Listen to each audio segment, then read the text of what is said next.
Hello guys, Gladiator Bricks here. Now, not too far back, somebody asked me how many minifigures I have.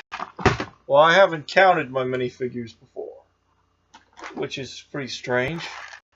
But this is my box full of pretty much nothing but the minifigure pieces I own for minifigures I have not put together, and most of them are older minifigures, so that's my full box right there of just minifigure parts and pieces. It's all of them. Oh, and by the way, I got a new horse. Another white one. In fact, I thought, live on this video, you get to see him get put into the animal box. Now, sadly, I count animals as minifigures as well. So, there's the animal box. That's all my animals in there. So, that's about my full collection of animals. Let's see. And of course, here's a bunch of Lego figures. Assorted minifigures and other stuff like that. I even have my Minecraft figures in that thing. Yeesh.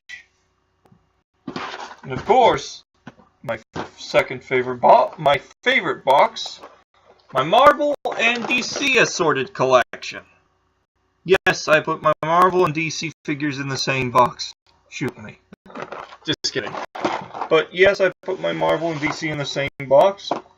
But to tell you the truth, they're both comic book series, and a lot of there were a couple comic books with a crossover between Marvel and DC, where they fought off one another. Now, sorry, I had a little bit too much to eat today, so I kind of have little problems with a bit of digestion today. Anyways, of course, here's my full Star Wars collection. Boom. If you're wondering, yes, it has my old has a lot of the those old Star Wars figures in it too. And of course, last but not least, my customs. And of course, my Jurassic Park minifigures are in this one too. Let's see if I can show it to you without spilling the blood. Stupid thing. Anyways, my thought on my minifigures is, I enjoy looking through my collection, but I like to play with them too. So, oh look, my custom Australians. This is one of my UNSC troopers, or what do we call them? Uh-oh, Iron Skull. He's the new villain of my character. He's Shadow's arch nemesis.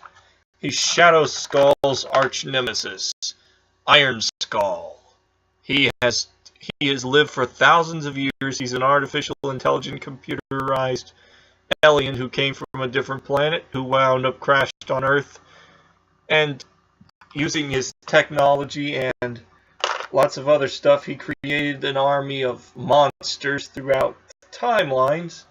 And there was always a hero who took the mantle of the name Shadow, who always defeated him. And Shadow is actually the great-great-great-great-great-grandson of the first guy who defeated him. So actually, it's pretty much, he's genetically the enemy to take him on. Is the guy who has to take him on because, hey, it's in his blood to take on Iron Skull. And of course, this guy has went through several changes in his lifetime. When he first came on Earth, he was a robotic android, artificial intelligent android. In the time of the timeline he first came in was kind of in the caveman days. Then then a few more years passed. He had to replace his metal and technology with other stuff throughout the timelines, but he knew enough about technology to make himself new suits of body armor in protection. Of course, there were several different versions before we came with, of course, the Iron Skull. And he's called that because of his skull-like mask he wears over his artificial intelligent brain, which his head is actually made out of gold, actual real gold. In fact, the plating covering his internal processor and mind is actually pure gold. He used that because it's a flexible metal, and he put this mask over the gold to kind of give himself protection if it gets hit. The gold actually is water, because he has that over it, it's waterproof. Gold, of course, unlike most metals, won't rust. That's why he wears it over his face. That'll protect his internal brain capacity from saltwater damage and such. So if he goes underwater by accident, he will be brought back. He can easily bring himself back using his mind. And of course, his the inside of his robotic skill, the thing, if his head does get removed in battle, it can actually rebuild him a new body. It takes a month or two to get him proper technology, but inside there are millions of tentacles inside of this head that come out and rebuild his body. But that's the design, that's the story behind it. Of course, that's about all I can say for now. And of course, I like this box here, which I'll probably use for carrying my customs all over the place. Of course, here's my Star Wars box again. Of course, my Marvel and DC superheroes in the same box. And please don't give me any hate because I put them in there. I just like keeping them in. And of course, this one has a lot of my other stuff in it. In fact, if I take... Yeah, I knew it. I got E.T. in here. No matter where I turn, I find him somewhere. I want to check my customs box, because I know I feel like something... Ah! Slenderman! Oh my word.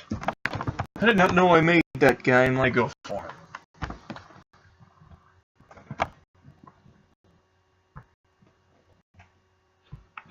Yeah, I did not know I made this guy in Lego form, so it kind of scared me to death. Scared me out of my wits. See? It's a normal blank white head on a Lex Luthor torso. And I forgot I had made him. A friend of mine had challenged me to make the Slender Man in Lego form, so I made him. Now, here's what I've always wanted to do to the real Slender Man.